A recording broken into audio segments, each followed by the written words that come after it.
Deep within the restricted archives of the world's largest institutions, such as the Smithsonian Library, lie documents whose very existence challenges our understanding of the world. Official history, as taught in schools and universities, is presented as a straight, unbroken line of events. However, artifacts occasionally surface from these archives that completely shatter this timeline.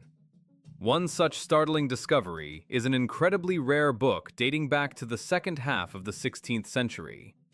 This collection of engravings, created between 1556 and 1574, has been preserved in remarkably good condition, as if time itself decided to save it as a witness to an alternate reality.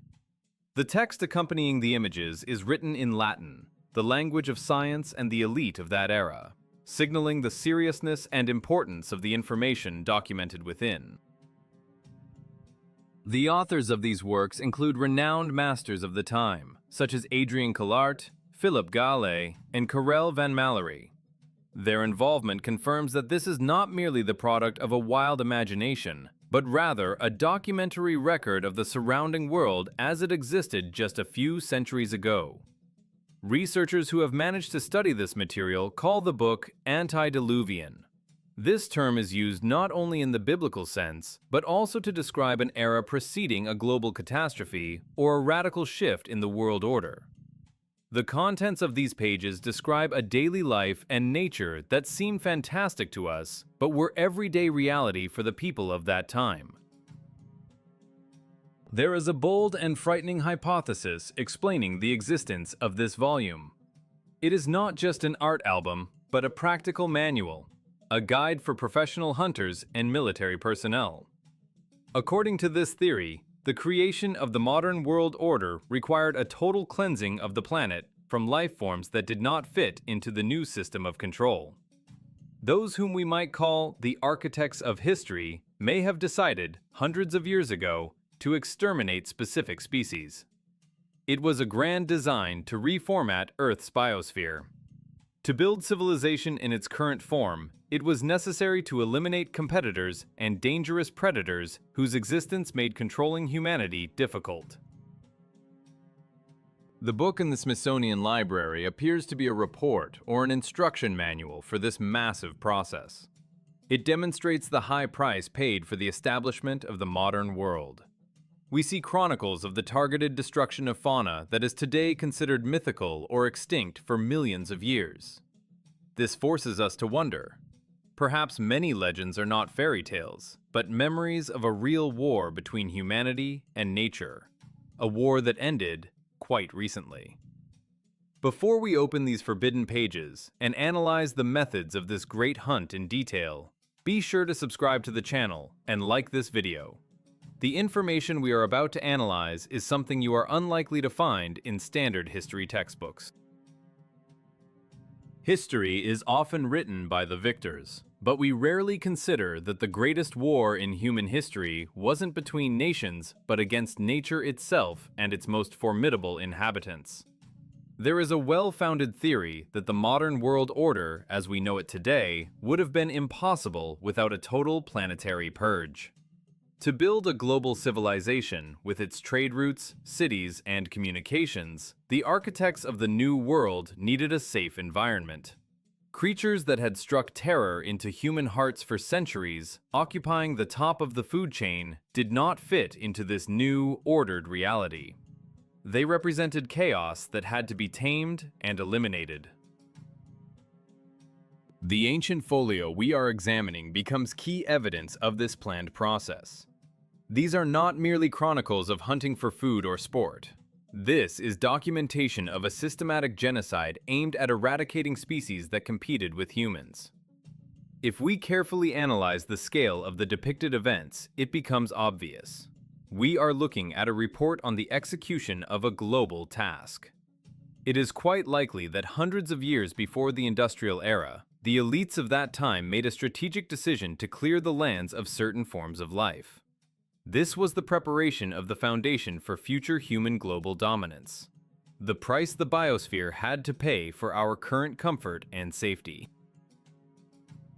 Particularly striking is the fact that on the pages of this book, Animals that modern science considers long extinct or mythical appear alongside familiar lions, tigers, and elephants. This completely breaks the accepted chronological scale. It implies that as recently as the 16th century, mere hundreds of years ago, these creatures were a biological norm. They lived side by side with humans, posing threats to settlements and hindering expansion. Hunting them didn't happen in fairy tales, but in reality, using every weapon available at the time. The people depicted in these chronicles do not look surprised when encountering monsters. For them, it is hard, dangerous, but routine work to remove a threat. Thus, we see evidence that the antique era and its fauna ended much later than official historiography suggests. Perhaps that very ancient world, with its monsters and heroes, existed right up until the late Middle Ages, until it was forcibly ended during this global cleanup operation. The extermination was carried out everywhere and methodically, leaving no chance of survival for those who did not fit the standards of the new era. However, to cope with such dangerous adversaries, humans had to display miracles of ingenuity. Standard weapons were often insufficient, and the most unexpected, sometimes shocking engineering and tactical solutions were employed. Studying these methods, we encounter technologies and techniques that look, to put it mildly, insane, forcing us to take a fresh look at the capabilities of our ancestors. Studying the hunting methods for familiar beasts presented in the book, we encounter a startling blend of high technology and primal brutality. This is not the aristocratic sport of hunting, nor is it subsistence trapping in the usual sense. What is recorded in these chronicles resembles military operations or gladiatorial combat, where man intentionally places himself in mortal danger. The described techniques cause genuine bewilderment for the modern reader, accustomed to long-range weapons, and force us to reflect on the psychology and capabilities of people of that era. Scenes of confrontation with large predators, such as bears, stand out in particular. Instead of using bows or crossbows from a safe distance, hunters don full plate armor, covering their bodies from head to toe. This implies high-quality metallurgy requiring advanced production, yet the tactic looks insane. Warriors enter into hand-to-hand combat with an enraged beast. They march toward the bear with daggers or even bare hands, relying on the strength of their armor and their own physical power. This approach suggests either incredible self-confidence or a cultural tradition where defeating a beast in equal combat was considered the highest manifestation of valor. The bear in these scenes is not just prey, but a worthy opponent to be overcome in a personal duel. A completely different strategy was applied against fast and agile predators like tigers and lions. Here, brute force gave way to sophisticated cunning and even the use of a kind of biological weapon. The chronicles detail the use of suspended beehives or special containers filled with insects. Hunters provoked the swarm to attack the beast, disorienting it and depriving it of the ability to resist, after which they finished off the weakened animal. The use of various poisons and baited traps is also mentioned. In some episodes, people throw thick sacks over the heads of predators, blinding them before the decisive strike. This speaks of a deep knowledge of animal behavior and a pragmatic, cold calculation. The end justifies the means, and the main goal is the effective elimination of the threat. This contrast of methods, from noble but dangerous duels in plate armor to the cynical use of poison and insects, paints a picture of a society that was actively mastering nature, shying away from no method. People of that time felt themselves masters of the situation, capable of subduing or destroying any rival, be it a huge bear or a pack of tigers. However, if hunting these animals can still be explained by the struggle for territory or resources, and their presence in nature raises no questions, then further study of the book leaves us bewildered. Among perfectly realistic scenes of exterminating boars and lions, images begin to appear that modern science categorically rejects. If everything is clear and logical with tigers and bears, How can we explain the presence on these same pages, in the same documentary style, of creatures that officially went extinct thousands or even millions of years ago? Upon close examination of the equipment and clothing of the characters captured in this mysterious folio, the researcher encounters an inexplicable chronological paradox.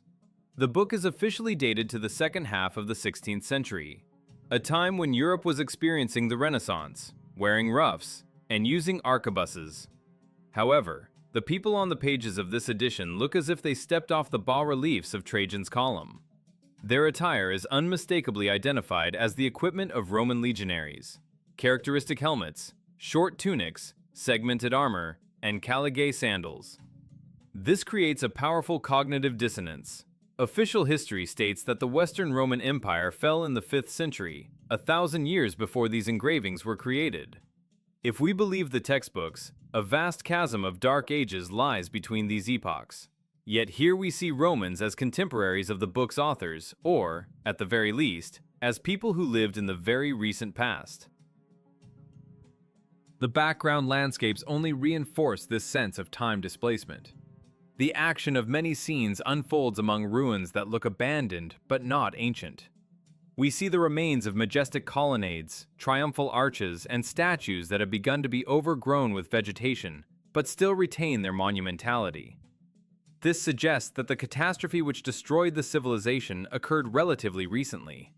The ruins are not hidden under meters of soil. They stand on the surface, serving as scenery for the hunt. One gets the impression that antiquity ended not in deep history, but literally on the eve of the events described in the book, perhaps just a couple of generations before the artists worked. This confirms the hypothesis that the chronological scale of history may have been artificially stretched, and the events of the ancient world actually took place in the Middle Ages. The geography of events also raises questions. One series of images is dedicated to hunting Nile crocodiles. The captions point directly to Egypt, yet the hunting methods and the appearance of the hunters remain invariably Roman or medieval European. Huge reptiles are lured onto the shore using livestock as bait, and then beaten with stones and spears. But while the crocodiles are depicted quite realistically, the marine fauna on the adjacent pages boggles the imagination. Against the backdrop of those same antique buildings and statues standing at the water's edge, people engage in battle with sea monsters resembling hybrids of dragons and fish. These creatures possess powerful webbed paws, crests, and toothed maws, clearly not belonging to any cetaceans known to science. Such a juxtaposition of realism and fantasy, Roman aesthetics, and a 16th century date forces a reconsideration of established views on the development of civilization. Perhaps we are witnessing evidence that the Roman Empire existed much longer or transformed into the states of Europe smoothly without a 1,000-year gap, and its struggle with fauna was a continuous process. The hunters depicted here are not reenacting the past. They are living in it, using antique technologies to survive in a world full of dangers. However, sea monsters and a broken chronology are just the tip of the iceberg of this manuscript's oddities. If we carefully study the following sections, we can discover descriptions of conflicts and wars that are even harder to believe than the existence of sea dragons. One of the most shocking and difficult to explain sections of this ancient manuscript is the chapter that seemingly transports us from the field of zoology to the realm of pure fantasy or forgotten anthropology. If we perceive hunting lions and bears as a natural part of human history, the depiction of organized military actions between people of dwarf stature and giant birds baffles even the most skeptical researchers. We are talking about the famous war between pygmies and storks, a subject mentioned in ancient myths, but presented in this book with frightening documentary precision, on par with ordinary fishing or gathering firewood. These pages capture not just a chaotic skirmish, but a full-fledged military campaign. We see small people, whom the author explicitly calls pygmies. Their height is significantly less than that of an ordinary human, which is emphasized by the proportions of surrounding objects. These beings are armed with spears, shields, and banners. They form battle lines and repel aggressive flocks of large birds, resembling storks or cranes, but possessing incredible strength and fury. The pygmies use riding animals appropriate to their size, and the entire scene is permeated with the seriousness of a struggle for survival. This forces us to assume that just a few centuries ago, another species of intelligent humanoid could have existed on Earth, occupying its own ecological niche and forced to wage an endless war with giant feathered predators. The fact that this is depicted in a 16th century reference book suggests that this small folk was destroyed or displaced quite recently, becoming yet another victim of the global purge. No less amazing are the technological aspects of daily life recorded in this collection. People of that era demonstrate ingenuity bordering on genius, especially in matters of interacting with the aquatic environment. Complex methods of underwater resource extraction are described, where divers use special devices to collect roots and rare plants at the bottom of bodies of water. This is not just diving for pearls, but systematic underwater agriculture. It is evident how people submerge to depths using, likely, prototypes of diving gear or special breathing techniques to obtain food or medicinal ingredients unavailable on land. Another striking hunting method involves the use of camouflage that seems primitive but requires the highest skill. Hunters place strange constructions on their heads, hollow pumpkins or woven baskets with eye slits, imitating floating debris or waterfowl. Submerging in the water up to their necks, they remain motionless for hours, blending with the lake's surface until unsuspecting game approaches within arm's reach. Then follows a lightning-fast grab. The bird is dragged underwater without a sound.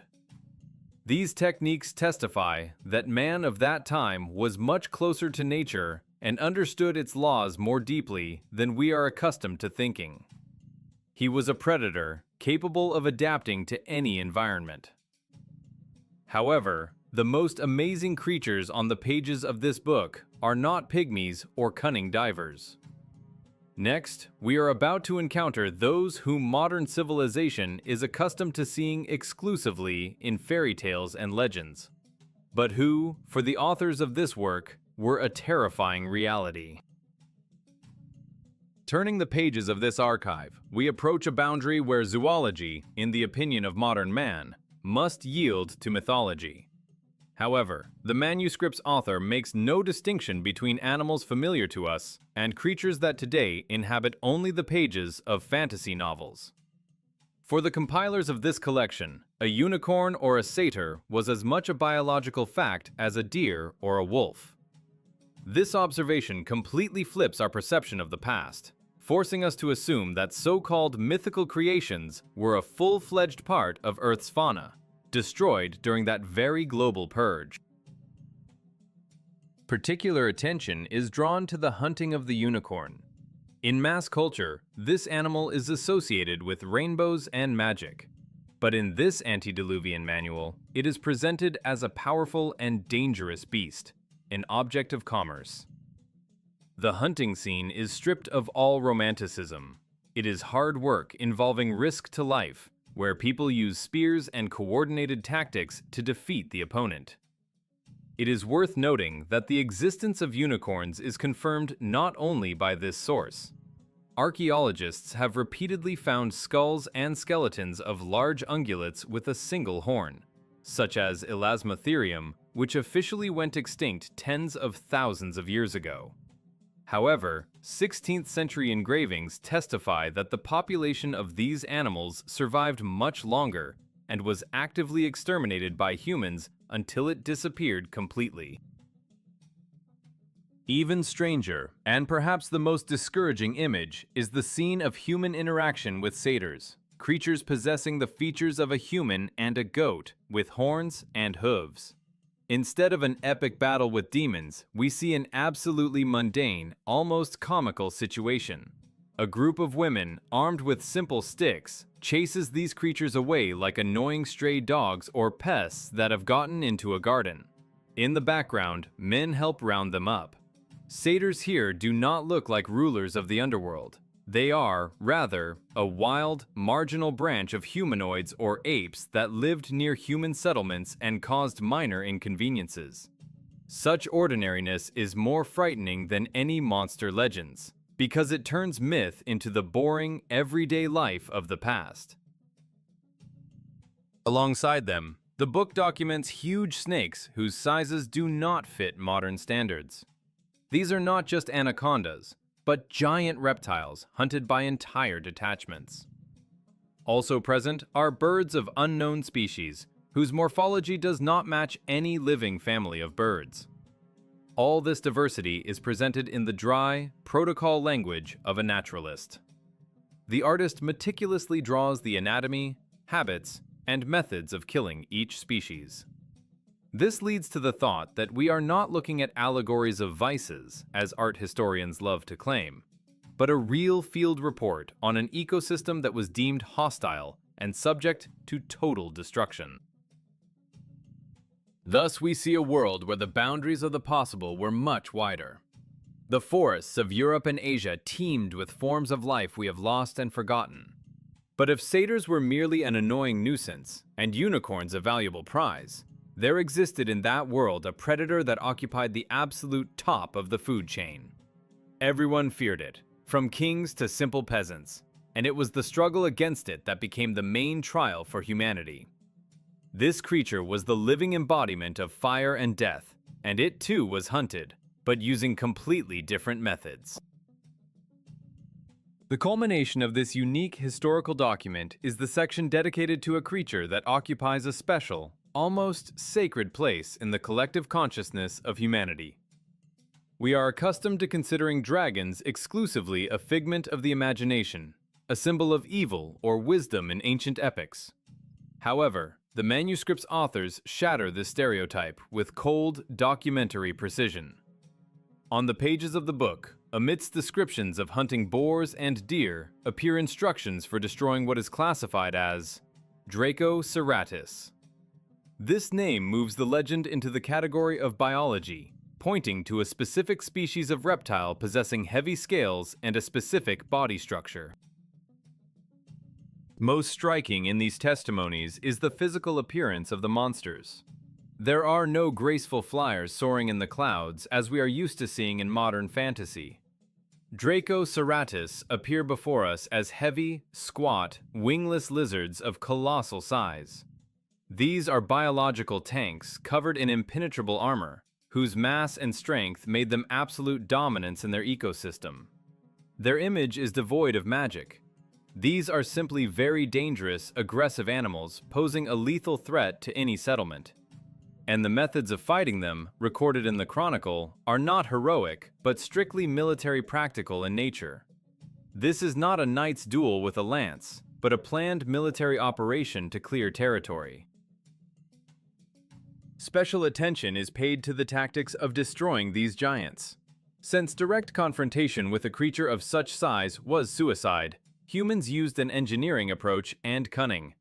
The process of smoking dragons out of their lairs is described in detail. Hunters blocked cave exits and lit huge fires, directing acrid smoke inside to deprive the beast of oxygen and disorient it. This was a war of attrition, where man used fire not as a magical element, but as a chemical weapon. A cornered and weakened lizard, crawling out for a breath of air, was met by prepared squads.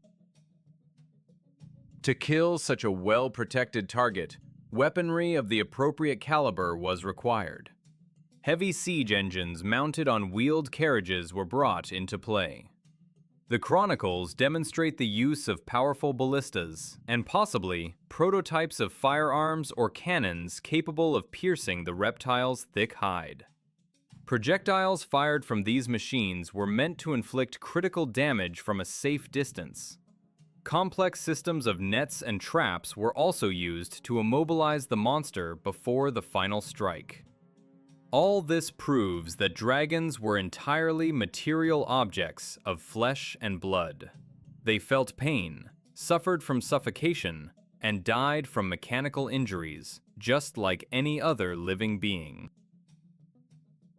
Thus, a picture of a total war of species unfolds before us. Humanity, striving for dominance, methodically exterminated its main competitors. These dragons were not punishments from the gods or guardians of treasure. They were simply fauna incompatible with developing civilization. Their destruction became a necessity for the safety of trade routes and the expansion of cities. It was brutal, pragmatic work to eliminate a threat, which was crowned with complete success. We won this evolutionary race, wiping the rival off the face of the earth. But the complete disappearance of such a powerful species and its subsequent transformation into a myth raises a logical question. Where did all the evidence go, except for these rare books? And what does this oblivion mean for us today? Closing the final page of this unique folio, we are left alone with a frightening but inevitable conclusion. The world we live in today is built on the ruins of another, much richer and more dangerous reality. All those creatures we have examined in detail, from heavy wingless dragons to unicorns and marine leviathans, did not disappear as a result of natural selection or climate change. Their exit from the stage of history was not an accident or a whim of nature. It was the result of a planned, brutal, and methodical campaign to cleanse the planet, conducted by our ancestors to establish human hegemony. We are used to thinking that myths are born of fear of the unknown, but this document proves the opposite. Legends are simply what remains of reality after it has been physically destroyed. Dragons and basilisks were not the invention of poets. They were biological competitors occupying ecological niches that the new civilization required. As soon as the last representative of a species fell under the blows of siege engines or was caught in cunning traps, the second stage of the cleanup began: the erasure of memory. The winners didn't just kill the enemy, they turned them into fairy tales so that future generations would stop believing in the possibility of anyone stronger than man existing. Total extermination moved from the physical plane to the informational one, and this process proved so successful that in just a few centuries we have completely forgotten our true past. The book from the Smithsonian Library acts as a black box of a lost era, a miraculously surviving witness to a global redistribution of the world. It screams silently that the official chronology is bursting at the seams. If hunters in Roman armor were destroying dinosaur-like creatures just 500 years ago, it means the timeline we memorize in schools has been artificially stretched or distorted. Antiquity, the Middle Ages, and the Renaissance are woven here into a single ball of events that was severed by some catastrophic event or the willful decision of those designing the new world order. We are the heirs of this great harvest, living in a sterile, safe world where machines have taken the place of monsters and the magic of nature has given way to technology. This story teaches us how fragile and unreliable human memory is. What seems like an unshakable fact today may become a forgotten legend tomorrow, and what we consider fiction may turn out to be lost truth. We walk on Earth soaked in the blood of creatures we were taught to believe never existed. And the only way to get closer to understanding who we really are is to look critically at any dogmas and search for rare, inconvenient artifacts like this one that the system forgot to destroy. Perhaps somewhere in closed archives lie other books, ready to tell us even more incredible stories. But that is a topic for future investigations. If this breakdown has made you look at history in a new way, be sure to subscribe to the channel and hit the bell icon. Write in the comments, do you believe dragons lived in the Middle Ages? See you in the next videos!